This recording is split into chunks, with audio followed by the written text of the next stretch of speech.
చూస్తున్నారా, ఇవి పిల్లల నుంచి పెద్దవాళ్ళ వరకు ఎంతో ఇష్టంగా తిని రసం మనం ఎలా తయారు చేసుకోవాలో ముందుగా ఈ వీడియోలో చూసేద్దాం.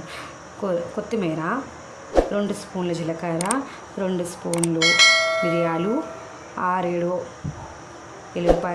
ఎల్లుల్లిపాయ రెబ్బలు, 2 టమాటాలు, ఒక చిన్న చింతపండు ముక్క అండి.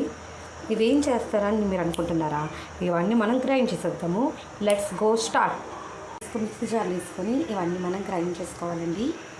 వేసుకున్న మిశ్రమం అయితే ఇలా వచ్చిందండి. దీనిలో కొంచెం వాటర్, ఒక 2 గ్లాసుల వాటర్ మనం మిక్స్ చేసుకోవాలండి. అవుతుందండి, మరగడం స్టార్ట్ అవుతుంది. ఈలోపు మనం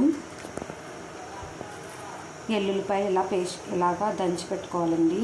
5-6 ఎండుమిరకాయలు, కరివేపాకు తీసుకోవాలి తాలింపు వేయడానికి. ఓకేనండి, ఇది వేస్తేనే రసం ఇంకా బాగా టేస్ట్గా ఉంటుంది. నాకైతే మంచి స్మెల్ అయితే వస్తుంది. ఈలోపు మనం వేరే కడాయిలో తాలింపు రెడీ చేసుకుందాం. ఈ వేరే కడాయి బాగా హీట్ ఎక్కిన తర్వాత కొంచెం ఆయిల్ అప్లై చేయండి ఫ్రెండ్స్.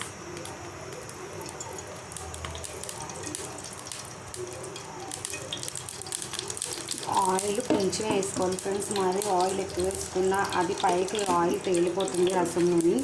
ముందుగా మనం తెల్లగడ్డ వేసుకోవాలి ఫ్రెండ్స్.